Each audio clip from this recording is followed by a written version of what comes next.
Hi guys, Dylan with Salmon River Tactics. This video is going to be on another video in lieu of September being National Preparedness Month. I dig. This is going to be a overview of my go bag. I've already done a video on Tigger. Nope, not over my tripod. My 24-hour bag, or my search and rescue bag,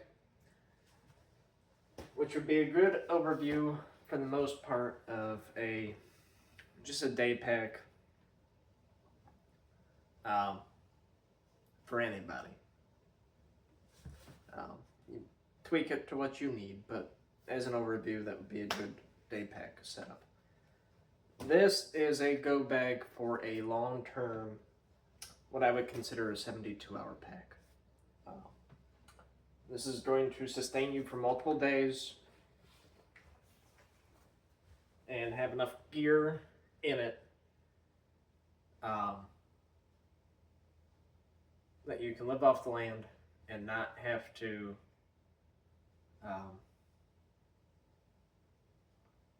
besides acquiring food and water, you can live out of this pack for several days, if not probably a week or more, if you know what you're doing. So this bag is I forgot the liters on it because I've had it for 7 years, I think. It's been through a few iterations. This was a all the time search bag for me for quite a while. But summertime it's kind of overkill, so it went to be in my winter bag.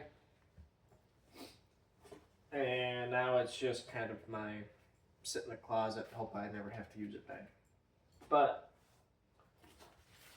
what to look for in a pack, as you can see, if I can get it up on the camera here.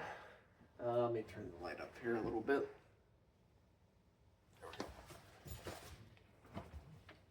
It's a big bag. It's the size of, it's half the size of me.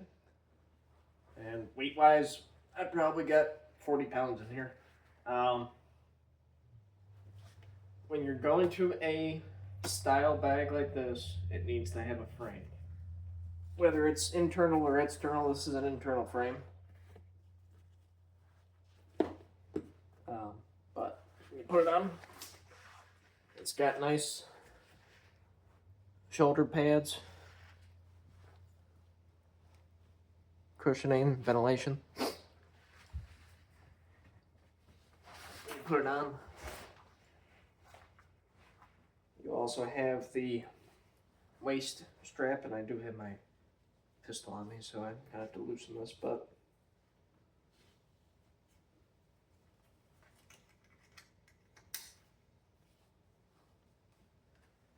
your hip strap,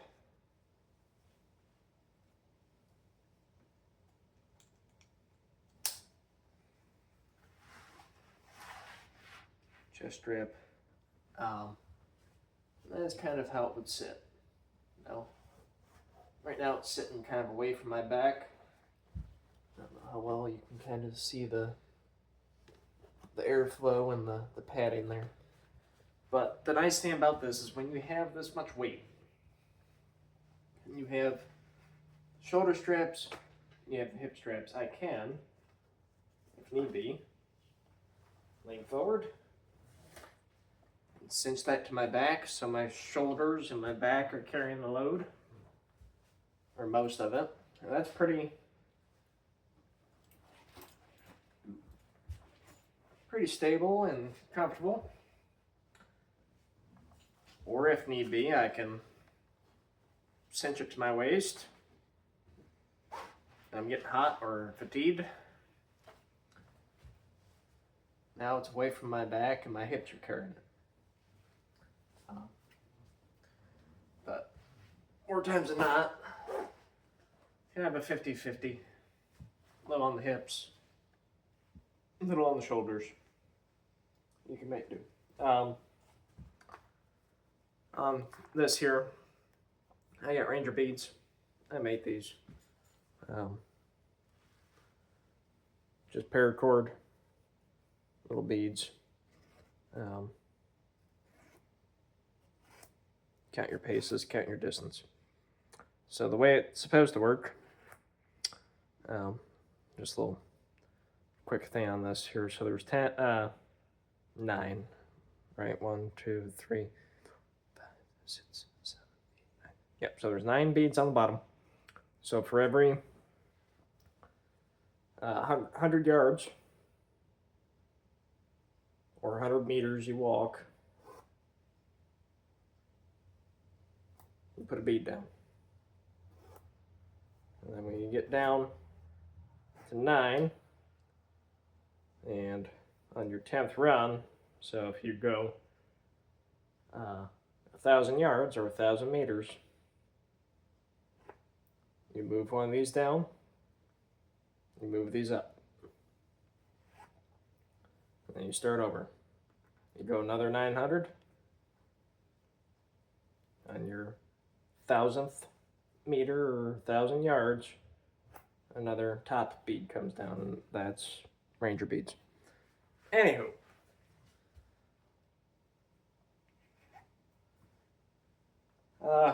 You can also add a whistle or something up here if you wanted to. But while I have it on, this pack has 2 little hip pockets. You can put snats, you can put a multi-tool, a knife, pistol magazine, just because they fit, and I have them currently for this setup. I have 2 on each side, but 4 total, 10 round, 5.56 AR-15 magazines. Depending on your situation and what you are actually going to be using this pack for, an AR may or may not be the right rifle to choose. More times than not, unless you are going to a combat situation, the main purpose of these bags is to get you out of trouble, into safety versus into trouble and having to fight somebody. A .22 rifle or my 9mm carbine or a shotgun are going to be probably the better option. But just showing you what I have in it right now. So we take it off.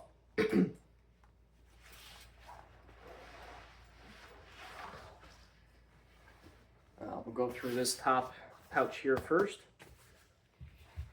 I will kind of rearrange you here. I get this squared away. Kind of.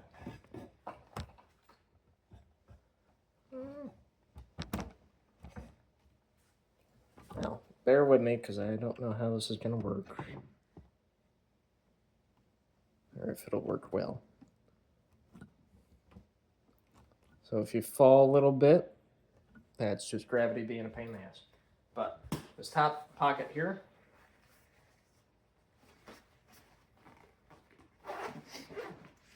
has a few things. I have a couple chem lights.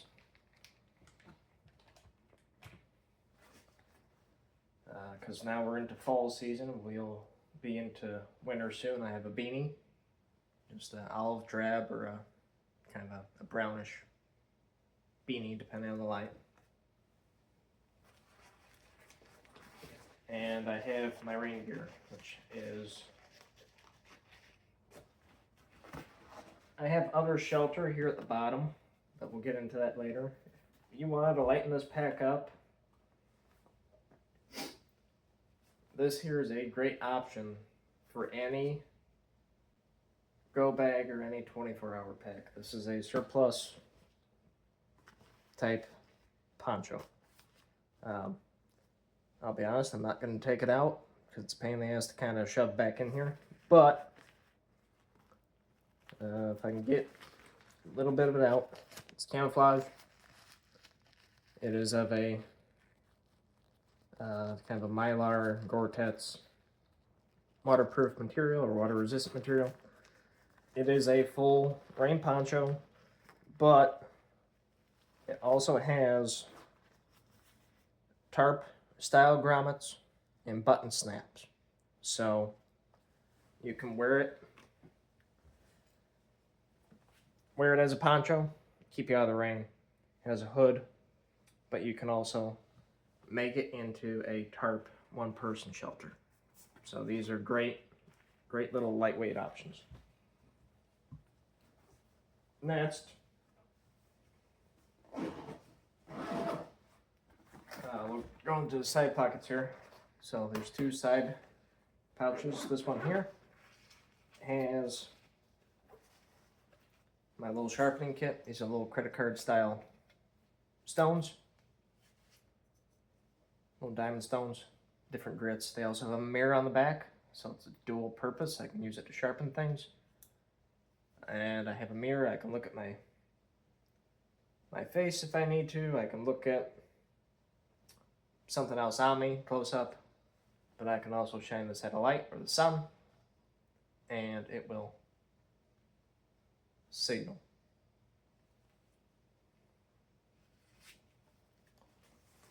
I got a little baggie here of AA and AAA batteries. So for headlamps and GPSs, flashlights, and I have a big battery pack. And the cord is in there as well for my cell phone. Just a USB-C. But this is a 40 amp hour big charging block. I can get well over probably a dozen phone charges out of this. Or I can charge a whatever else I might have. I can charge some GPSs. I can, whatever is a USB something or other and I need to charge it, it can charge off this. Problem is the weight. So even if you just throw 2 or 3 of the smaller little battery packs in there, at least you have something to charge your phone a couple times if you need to. Because unfortunately, today's society, for most things, we rely on our cell phones.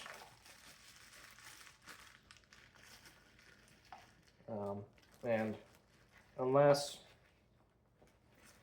God forbid, there's an EMP attack or something like that, and the whole, basically anything that has electronics in it, it's going to be dead anyway. And that goes for cell phones, radios. Your vehicles are going to be dead. Modern technology is going to be useless. So until that day comes, that's still a useful thing. On the other side here, I have just the Coast headlamp. Nothing fancy. If you want to go in the weeds. Ideally, I'd switch this out for maybe one of my Petzl or Energizer headlamps that have a red light. So at nighttime, you're a little less noticeable. You don't kill your night vision. The red light's great for close distance walking and reading papers and stuff versus having to shine a white light and kill your night vision. Little cheap set of binoculars. These are 10 by 25s. And a solar powered lantern. That's also USB. Chargeable. And it also has a flash pattern, so if I need a signal, I can hang this or prop it up on a rock or in a tree and signal somebody. So, neat little thing.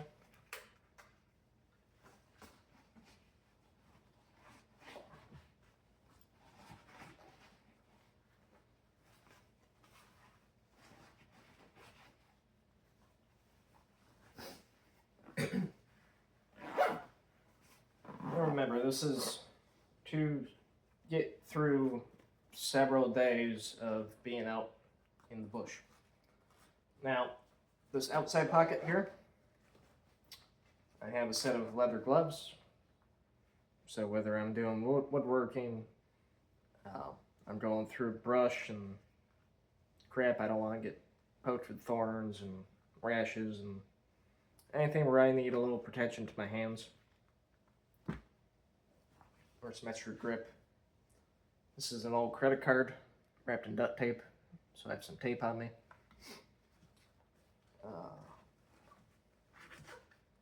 I have a little map sleeve, so if I have some paperwork or something I don't want to get wet.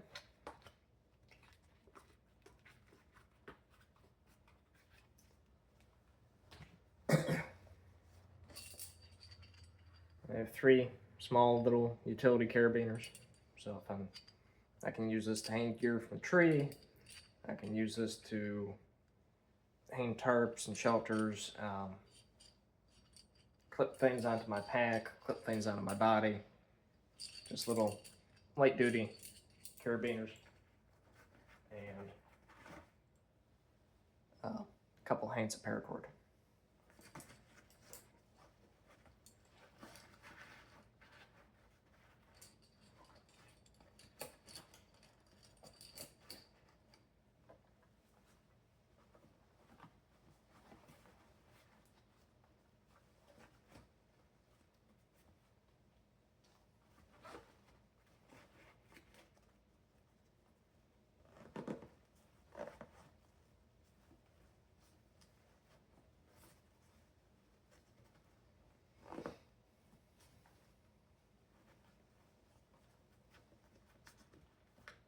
Alright, I'm not going to screw that because it's a pain in the ass to zip back up.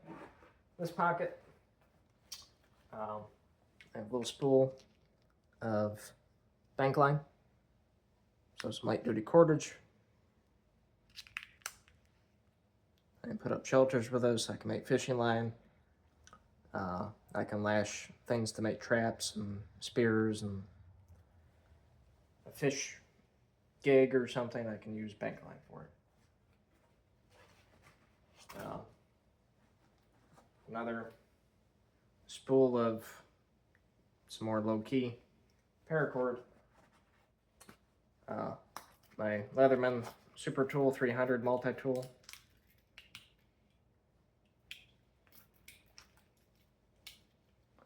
So I have this set up in that I can just grab and go whether or not I have my knife and multi-tool on me. I have a spare in here, because 1 is none and 2 is 1. I have a SOG entrenching tool. It's the same entrenching tool I keep in my search bag, but this one is brand new and never used. So, and then I do have just a Buck Bantam pocket knife. Cheap little $20 2-ounce lightweight pocket knife that I've never used. Still has a factory edge on it.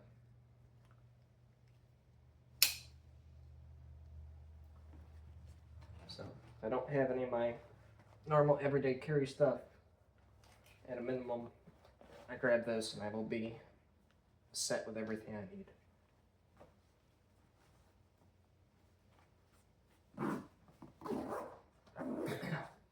Now, in the main compartment here is a dump pouch in the top here, but I also have side access.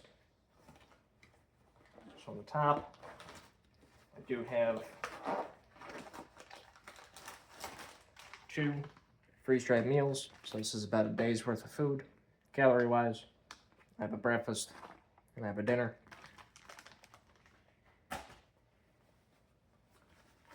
I have a tarp with a bungee cord. This is a 8x10 or a 6x8 camouflaged tarp.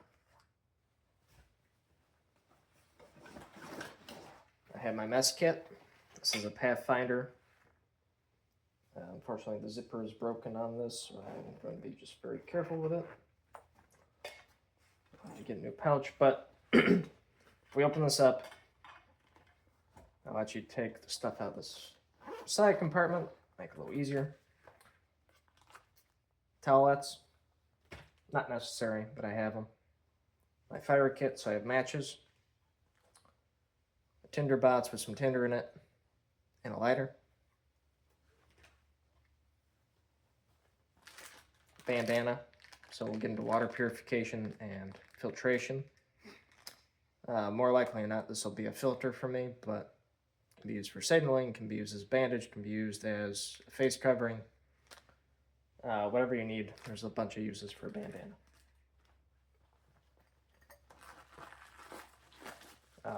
Some jute twine, because this is just flammable, easy stuff to catch on fire. And my ferrule rod. I don't have a striker with this because with the multi-tool in there, I can use pretty much any tool on that. The back end has a 90 degree. I can strike. I will show you that real quick.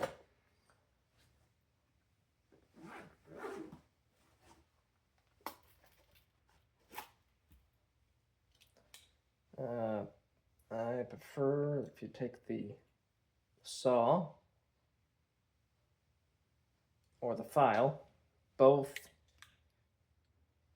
Most of these tools would work, but the saw and the file in particular have nice edges to it, and a lot of different ways you can do it. You can, my preferred method, instead of striking down, I do a pull method. So I'll set this in my tinder, I'll get a good grip on it, and I will pull the steel. I'm doing it lightly so I don't send sparks out of my floor here, but there's the ring here I put on. You can attach a striker and some paracord to it, so it's one piece, but you could put a finger in there so you keep a good grip on it, get your angle right, and pull the striker, or the rod from the striker. That's why I like these big rods. The ones I make, because I do make some, they're the same length. Maybe instead of a 5-inch, I think they're 4 inches by a 1/4 inch instead of 1/2 inch, because just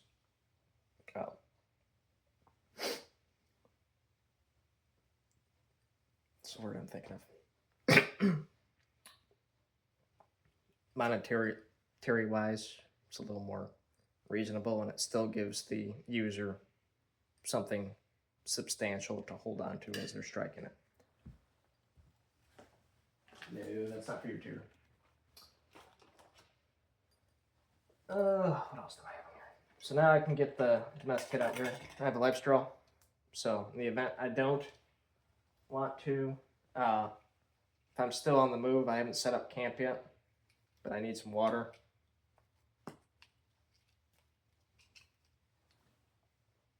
I can drink out of a pond or a stream, and it's going to be 99.9% safe to drink.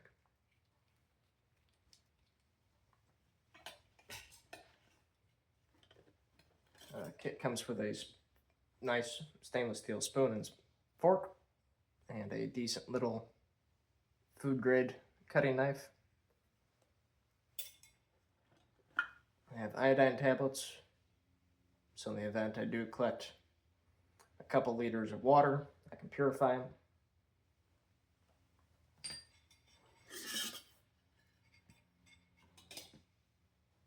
Comes with this, I'll show you that in a second. But this whole little kit here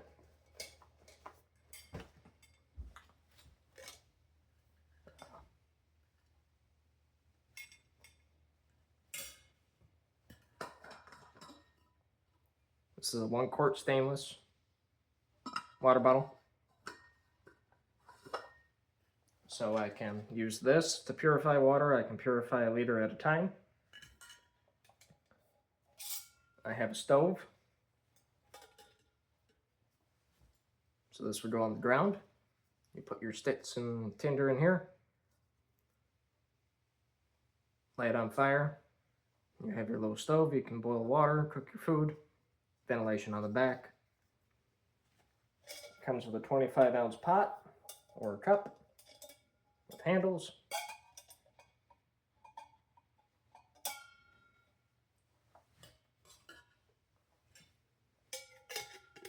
The lid, so I can boil water, I can make a tea. It's got kind of a strainer here, so when you're pouring, if you're making tea and stuff, your leaves and you're filtering out most of it, or you can put whatever your drinking vessel is, put the bandana over it and pour, so you're getting filtration as well. The cup, same thing, fits on there and boil your water in the cup. Now the spring here, this little doohickey,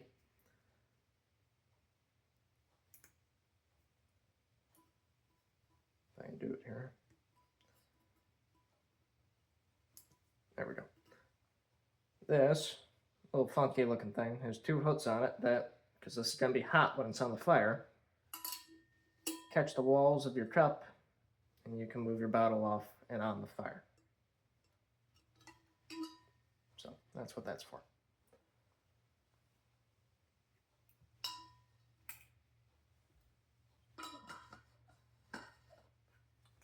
I'm making a mess, but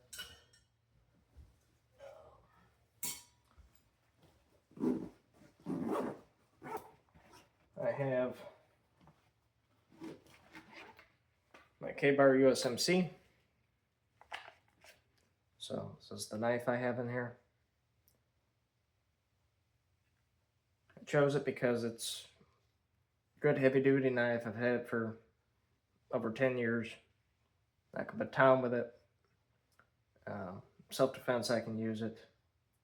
I can lash it to a stick, make an impromptu spear for something. I beat the hell out of it, and it's gonna do just fine. Good pommel on the back. I can pound it in 10 states. Easy to sharpen. Nice sheath.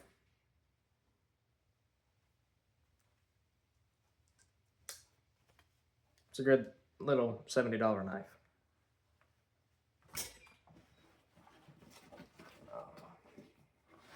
My first aid kit, very similar to what I use in search and rescue. It's got trauma.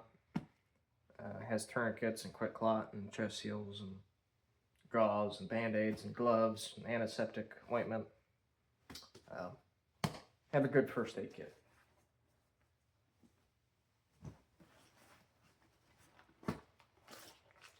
I already showed you the food, so that's a day's worth of food. This is a neat little fishing kit.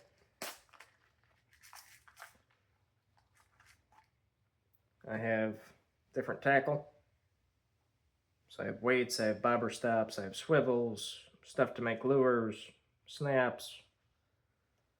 I have treble hooks, 2 different sized worm type hook, small bobbers, and more snaps and swivels.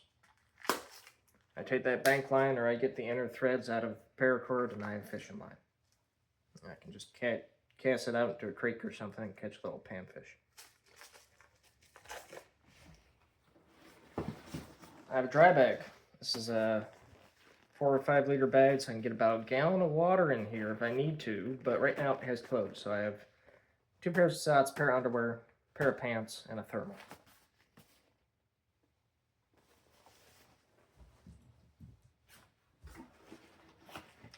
And I have a Bahco Laplander saw.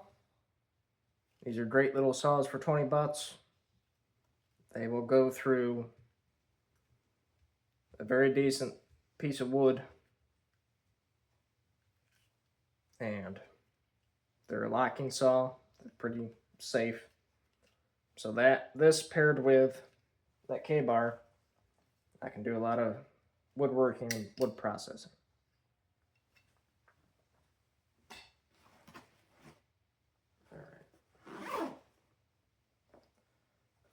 Actually, let's put that back in there. I'm making a disaster going through this here. Let me pause you for a minute, clean this up. Now, got most of that cleaned up. Then finally, in the bottom,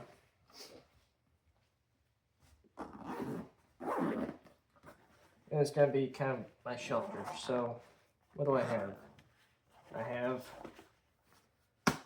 ground pad.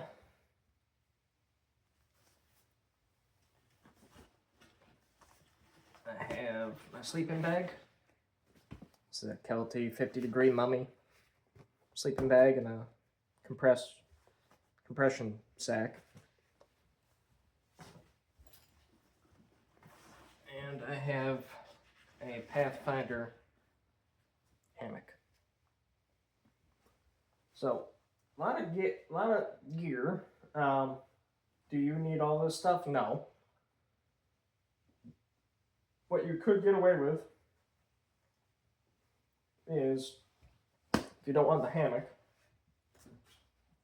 you keep the sleeping bag, the pad, the tarp, and the poncho, or you get rid of the sleeping pad, you keep the sleeping bag, poncho, and tarp, and you throw in a couple contractor grade trash bags, fill that up with brush and leaves, and you have a ground pad. You have insulation. So, some other options. But that's the bag, and that's the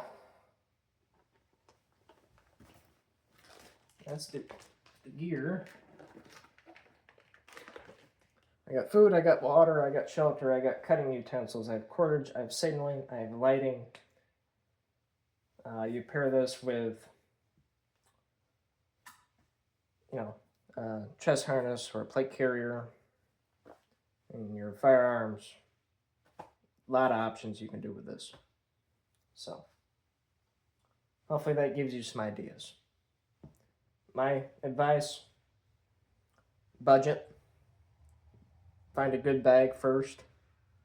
You're probably going to spend $200 to $300 on a good bag. And then little by little, just add your stuff to it. Overall, whatever's in this is probably pushing $2,000. So take that for what it is. It's not cheap. But if you're going to make an actual bag that is going to help you when stuff goes south and you're going to rely on your equipment in here, invest in good equipment.